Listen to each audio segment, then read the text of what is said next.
Isipin mo ito, nananaginip ka tapos sa panaginip na yon may bumulong sa'yo ng isang sekreto? Ah, Pero hindi lang basta sekreto, kundi kung paano raw talaga binuo ang relihiyon. wow.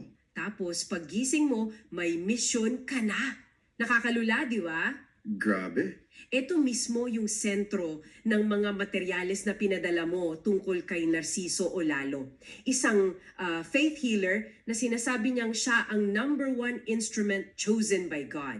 At base dito sa mga isinulat niya na hawak natin, parang may dalawang malaking kwento dito na kailangan nating himayin. Okay? Una, yung pundasyon ng lahat. Isang kakaibang panaginip na tinawag niyang The Message of God. Dito raw isiniwalat yung salitang bioscience. Bioscience? Oo. At pangalawa, kung ano na yung naging resulta ng panaginip na yon, yung mga espesyal na kakayahan at utos na sinasabi niyang direktang galing sa Diyos. Okay, sige. Buklatin natin to. Ang dating sa akin, para tayong titingin sa isang origin story. Tama. Hindi lang origin story niya, kundi ang origin story ng relihiyon mismo. Ayon sa pananaw niya, magsimula tayo sa pinakaugat ng lahat. Yung panaginip. Paano ba to nangyari?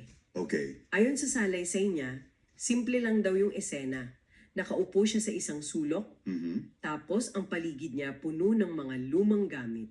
Mga kable, mga lumang telepono, may mga nakasabit pa na mahahabang damit. Parang bodega, no? Parang ganun nga. Tapos sa gitna ng lahat na yon, may nakita siyang isang libro. Makapal, luma, at halos hindi na mabasa yung pamagat. At habang tinititigan niya to, biglang may boses. Ito na. Diyos Ama raw na nagsabing, that's bioscience, the Word of God. At dito na nagsisimulang maging masalimot ang lahat. Kasi hindi ito yung tipong panaginip na, alam mo yun, kinalimutan mo lang pagkagising. Hindi talaga. Ang fascinante dito ay kung paano niya binigyan ng kahulugan ang bawat isang detalye. Bawat bagay sa panaginip na yon, mula sa kable hanggang sa libro, may simbolismo. Parang puzzle. Oo, para sa kanya, ito ay isang divine revelation, isang blueprint na nagpapaliwanag ng isang malaking katotohanan. Okay, let's unpack this.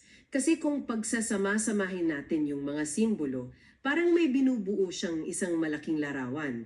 Unahin natin yung mga lumang gamit, yung wires at telepono. Sige. Sabi niya, simbolo raw yan kung paano kinonstruct o binuo ang relihiyon. Kinonstruct. Oo, sa pamamagitan daw ng komunikasyon, ng negosyasyon at kasunduan ng mga tao. Parang sinasabi niya na hindi ito ipinababa mula sa langit, kundi isang proyektong pinag-usapan. Eksakto. At ang bigat ng implikasyon niya, no? Yung ideya na ang mga pundasyon ng organisadong relihiyon, partikular yung mga kwento sa buhay ni Kristo, ay resulta ng isang consensus. Isang meeting. Parang ganun. Isang pag-uusap ng mga tao kung ano ang isasama at alisin. Hindi raw ito direktang utos, kundi isang naratibo na maingat na binuo ng mga tao para sa mga tao.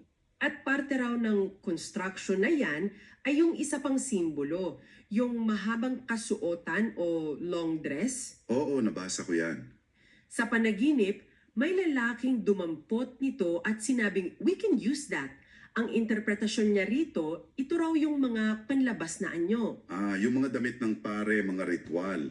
Oo, mga seremonya, mga props, kumbaga, na ginamit para magbigay ng impresyon ng kabanalan at para maging mas kapani-pani-taniwala yung mensahe. Grabe, isang matinding kritisismo yan sa mga external na aspekto ng relihiyon. Talaga?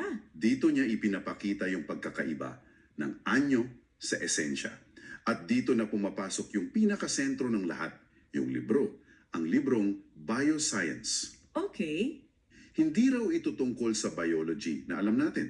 Ayon sa kanya, ito ay isang salita na ginamit ng Diyos para ilarawan kung paano pinag-aralan ng mga nagtatag ng relihiyon ang kalikasan ng tao.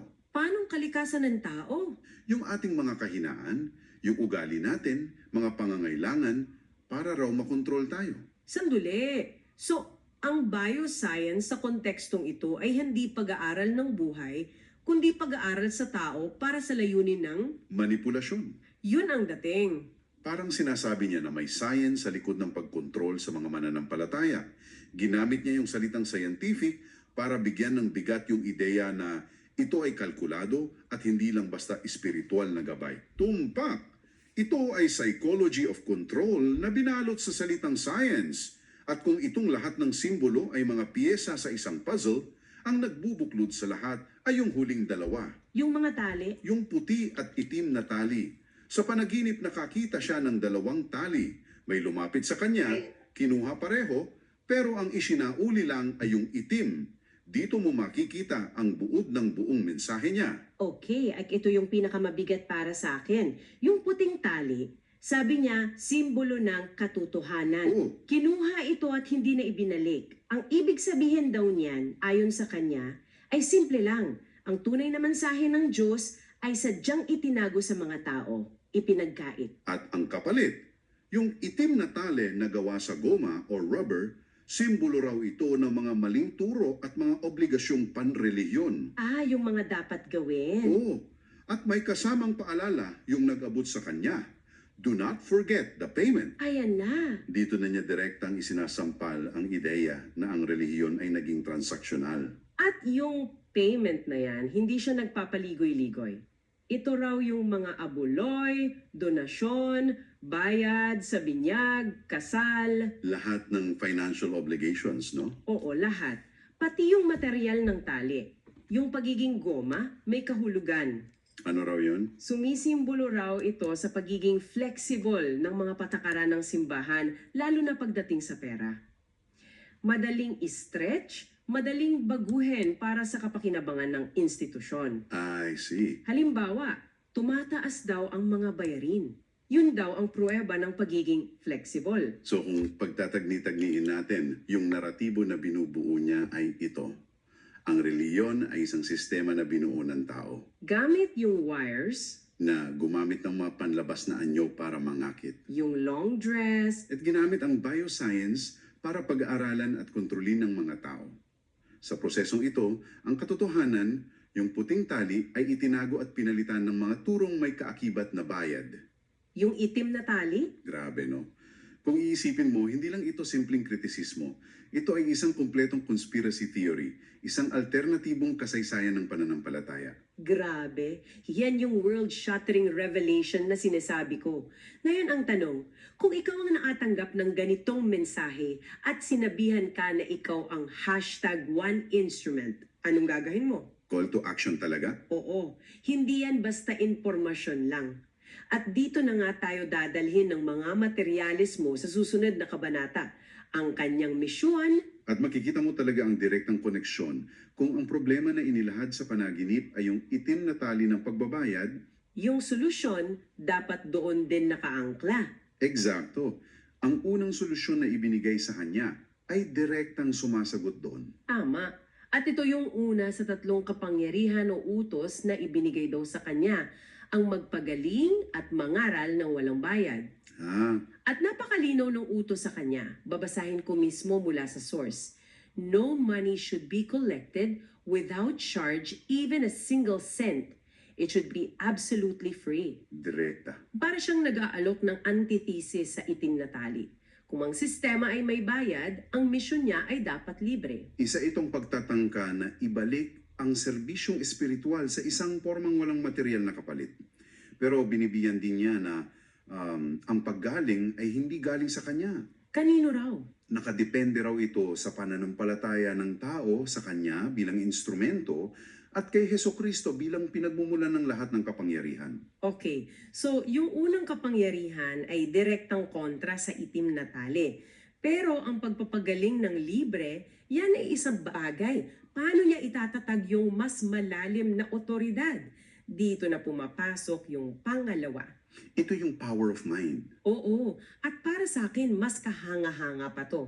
At ito ay higit pa sa ordinaryong abilidad, no? Sinasabi sa mga materyales na sa pamamagitan lang ng pakikipag-usap, kaya niyang makita at ilarawan ang buong kwento ng buhay ng isang tao. Pero hindi lang yan. May kasunod pa. Eto na, sabi niya, Kapag siya ay naging isang espiritu, nakikita rin daw niya ang mga kasalanan ng mga taong matagal nang pumanaw. Teka.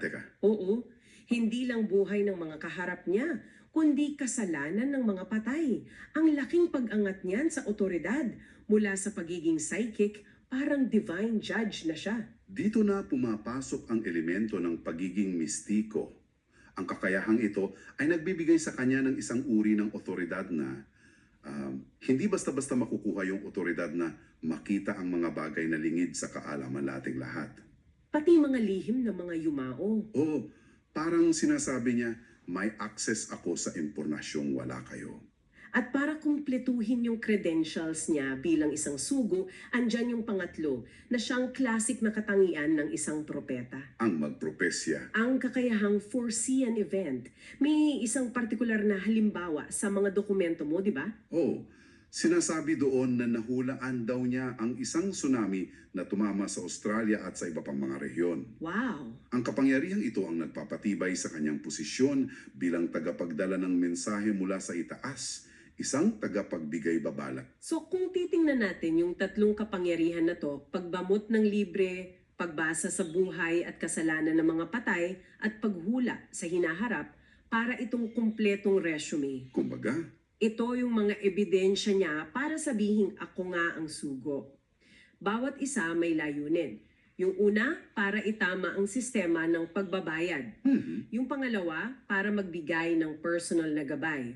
At yung pangatlo, para patunayan yung koneksyon niya sa banal na kaalaman. isang kumpletong pakete para maitakag ang kanyang kredibilidad base sa mga pahayag niya mula sa isang revelasyon na sumisira sa lumang sistema. Nag-aalok siya ngayon ng isang bagong paraan At siya yung sentro. at siya yung sentro na may mga supernatural na kakayahan bilang katibayan. Okay, so nalatag na niya yung problema base sa panaginip at ipinakita na niya yung credentials. Na yon, saan tayo dadalhin ng lahat ng ito? Ano yung pinakamensahe para sa'yo, para sa akin, para sa lahat? At ang nakakagulat dito, matapos ang lahat ng komplikado at radikal na ideya, ang kanyang pangwakas na mensahe ay napakasimple. Talaga? At sa totoo lang, napaka-tradisyonal. Nakapaloob ito sa tatlong simpleng gawain. Ito yung tinatawag niyang 3 things God wants us to do. Una, pagsisihan ang lahat ng kasalanan na nagawa. Standard. Pangalawa, baguhin ang buhay Kristiyano. At pangatlo, magkaroon ng matinding pananampalataya sa Kanya. Yun lang. Yun lang, walang bagong ritual, walang komplikadong teolohiya, tatlong pangunahing prinsipyo lang. Kapansin-pansin, di ba? Matapos ang isang matinding kritisismo sa estruktura ng organisadong relihiyon, ang kanyang pangwakas na mensahe ay hindi ang pagtatag ng isang bagong simbahan.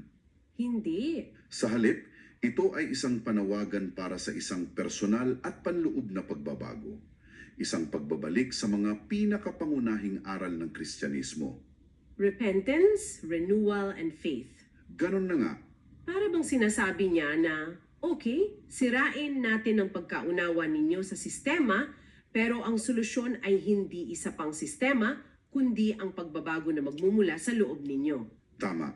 At para maikalat ang mensaheng ito, hindi siya old school. Nabanggit sa mga materialismo na ginamit niya ang teknolohiya. Oo, aktibo siya sa podcasts, YouTube, social media. Ginagamit niya ang mga modernong platform para maabot ang mas maraming tao. Isang modernong propeta na gumagamit ng modernong kasangkapan. Para iparatin ang isang mensahe na sa kaibuturan nito ay napakas-classic. Kung susumahin natin ang buong paglalakbay na ito base sa mga dokumento, nagsimula tayo sa isang panaginip na naglalahad ng isang radikal na teorya tungkol sa pinagmulan ng relihiyon. Ito ay nagbunga ng isang personal na misyon na may kasamang tatlong pambihirang kapangyarihan bilang patunay. At sa huli, At sa huli, ang lahat ay nauwi sa isang simpleng mensahe ng personal na pagbabago. Isang paglalakbay mula sa paglalangtad ng problema patungo sa pag-alok ng isang panloob na solusyon. ganun na nga. Isang kumpletong naratibo na may simula, gitna at wakas na naglalayong baguhin hindi lang ang pananaw ng mga tao sa relihiyon, kundi pati na rin ang kanilang mga sarili. Bago tayo magtapos, balikan natin saglit yung dalawang malaking ideya na ating hinimay mula sa mga pahayag ni Narciso Olalo. Sige, Una, yung kanyang origin story ng relihiyon sa pamamagitan ng panaginip tungkol sa bioscience, kung saan ang katotohanan o yung puting tali ay itinago. at ang ipinalit ay may bayad. O yung itim na tali. At pangalawa, yung tatlong kapangyarihan na nangsisilbing credentials niya. Magpagaling ng libre, makita ang nakaraan at kasalanan ng mga patay, at manghula ng hinaharap. At bilang pangwakas na kaisipan para sa iyo, ito ang isang tanong na maaari mong pag-isipan. Sa naratibo ni Olalo, ang katotohanan na sinisimbolo ng puting tali ay sadyang itinago raw ng mga taong bumuo ng sistema. Okay? Kung ganoon nga ang nangyari at may isang tao na tulad niya na nagsasabing hawak niya ngayon ang nawawalang katotohanan, paano mo ngayon masisiguro na ang bagong mensahe ay ang tunay na galing sa Diyos at hindi isa na namang interpretasyon ng tao? Thank you so much for listening. For more information about Narciso Olalo, please visit his YouTube channel. You can also search his name online and you will discover more God's messages. Again, please visit Narciso Olalo's YouTube. Thank you so much.